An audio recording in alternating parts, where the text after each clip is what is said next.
Thank you. First of all, I'm honored to be here in any way for Lem. One thing I do know about him is when you listen to this room and you see all of this and you see all of you and the love that you're pouring out and the laughter, that's what he would want. He wouldn't want people crying. He wouldn't want people mourning. He would want people happy, celebrating his life. And thank you for that.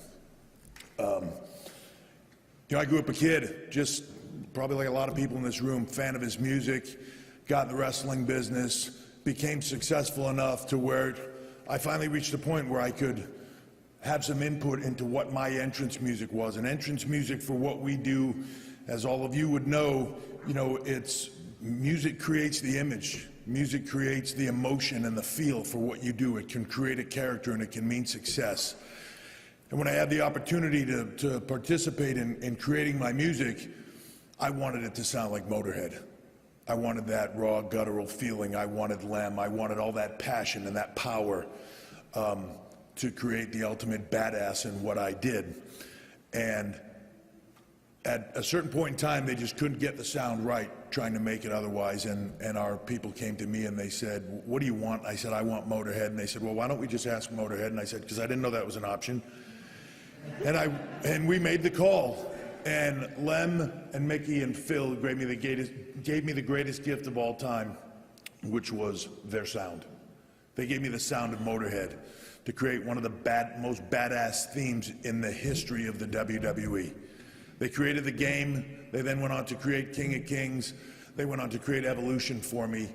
And it was this amazing partnership. And trust me, if you're not a fan of what we do, if you're in a stadium with about 80,000 people in it and you're coming up on a riser onto a stage with smoke all around you, with the world title around your waist, and you look to your side as you come up with lasers and pyro and Motorhead playing and fucking Lemmy is standing next to you singing about you, it is the most kick-ass thing of all time.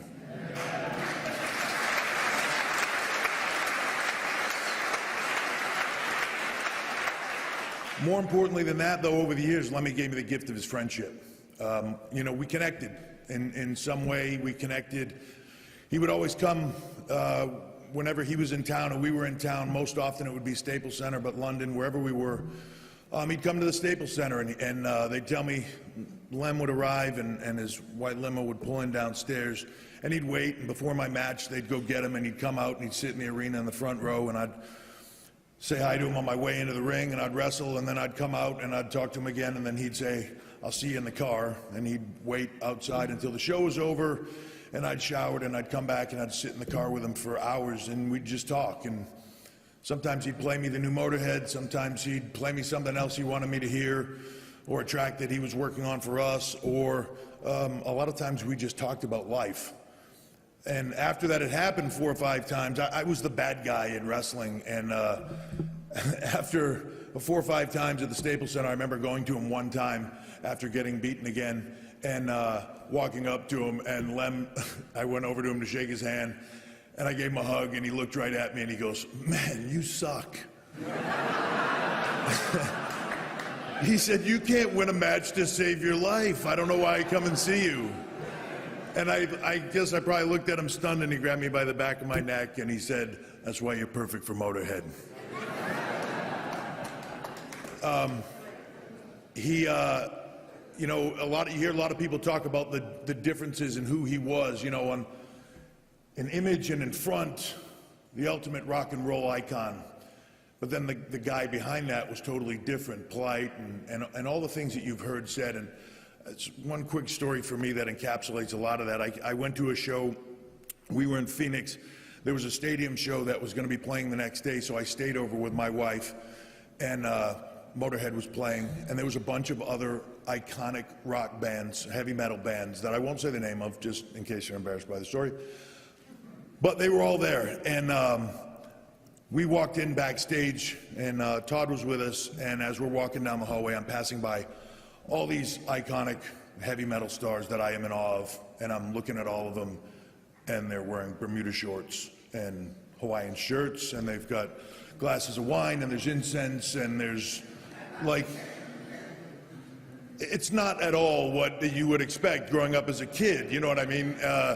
seeing all this, and this is what, as I'm going down the hallway and I'm seeing all that, I'm thinking, wow, this is just so different, because a lot of these bands I'd never met before. And then I get to Lem's dressing room. And Todd opens the door, and I go to step in with Todd, and he goes, Lem, H is here, and there are 2 topless girls, there's a pile of blow, a bunch of pills, Lem has a towel on and another towel on his head, like a big giant turban, and he's like, come in. And as I go to step through, he says, with Steph, my wife, and Lem goes, shit, close the door. And they close the door, we stepped out, closed the door, a couple minutes go by, we open the door back up to step in, now with my wife, everybody has clothes on, Lem's got pants on. The drugs are miraculously gone off the table, which I'm only assuming he did all of, was in front of my wife, very respectful. And you know, in some way, the ultimate gentleman. And that was always the coolest thing about Lem. We had this friendship. We wouldn't see each other for years. And then we'd see each other, and it was like no time passed. And we'd just catch up. About maybe 2 months ago for WWE, sensing everything that was going on, we connected with Todd and asked if it would be possible to sit and interview Lem, because I thought it would be important, and I don't know if anybody else was going to do it. And we met at the Rainbow, and I had seen Lem 6 months earlier, and he didn't look good. Maybe a year earlier, he didn't look good. And when he showed up that day, man, it was like we spent 2 hours doing an interview. He laughed the whole time. He told jokes. He was as upbeat as could be. I mean, when it was over, he was like, that's it? You want to do more? It was just the coolest thing, and that is how I will remember him, as just that beacon of strength and laughter and just all of it. The thing I will say about Lem, whether he meant to do it or not, is he was an inspiration of how do you live your life. Live your life for you. Do what you want to do.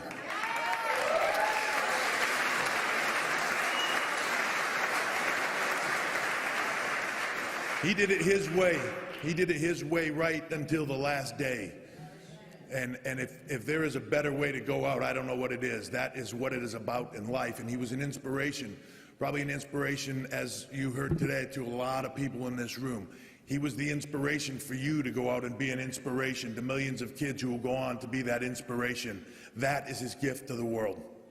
And I can't think of a better gift. I can't think of a better man. And I'm honored to be up here. And Lem, we'll see you down the road, my friend.